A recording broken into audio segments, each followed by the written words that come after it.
Kaya napakahalaga ng power of the positive mind, na yung isip natin talagang positibo ang laman nito. Kaya kapag sinabi mong magtatagumpay ako, your thought can become an action.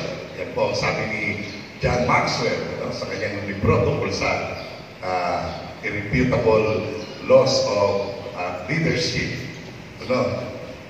Your thought can become an action. Your action can become a habit. Your habit can become your character. Your character defines the kind of person who you are. Kung ano yung iniisip mo, malaking posibilidad mangyayari ito. Magiging realidad ito. At yun yung napakaganda sa utak ng tao. Nagpo-produce siya ng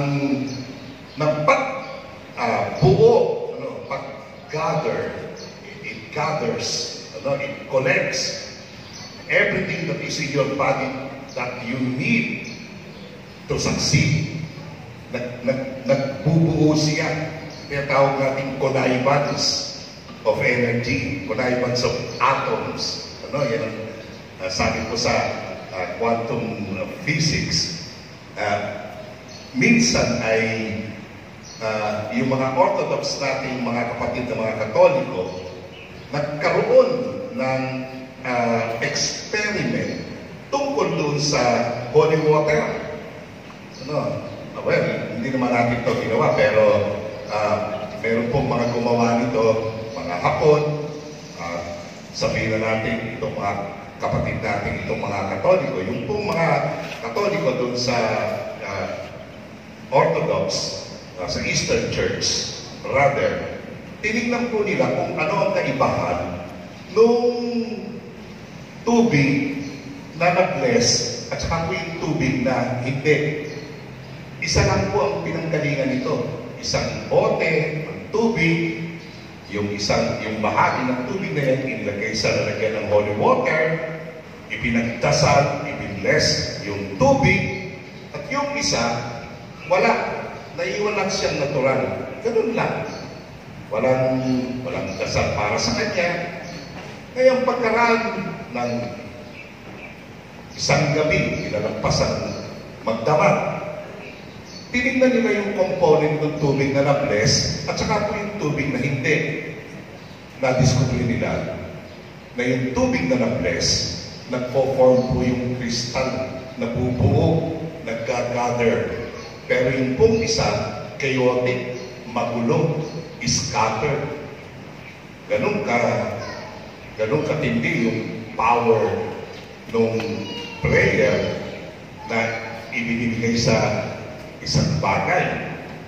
Well, sabi ko ng mga Hapon na nag-eksperimento tungkol din dito sa tubig, yun daw kung tubig na yan, murahin mo, sabihin mo sa kanya, I hate you, hindi kita kailangan, wala kang silbi para sa akin. Sabihan mo lang hindi magaganda. Yung tubig na yan. At yung isang bahagi ng tubig, sabihin mo pang same bottle, parehong bote, pinanggalingan. Yung isa naman, sabihan mo ng magaganda, I love you, I need you, lahat ng mga positibo, you are important, mahalaga ka, ganyan. Overnight, tignan mo kung anong mangyayari doon sa isang bahagi ng tubig na sinasabihan mo ng maganda at yung isang bahagi ng tubig na sinasabihan mo ng pangit. The difference is still, yung pong magaganda ang sinasabi tungkol doon sa tubig, yung tubig na ito nagkikrystallize, na-form ang mga kristal sa kanya, nag-gather. Samantalang dito sa kabila, na minumura, talaga naman chaotic, magulo. Ganyan din po ang nangyayari sa katawan ng tao. Because 75% ng katawan ng tao, tubig. 95% sa utak, tubig. Kung negatibo ang lumalabas sa bibig, negatibo, magtakin mo kung gaano karaming tubig ang naapektuhan sa iyong katawan.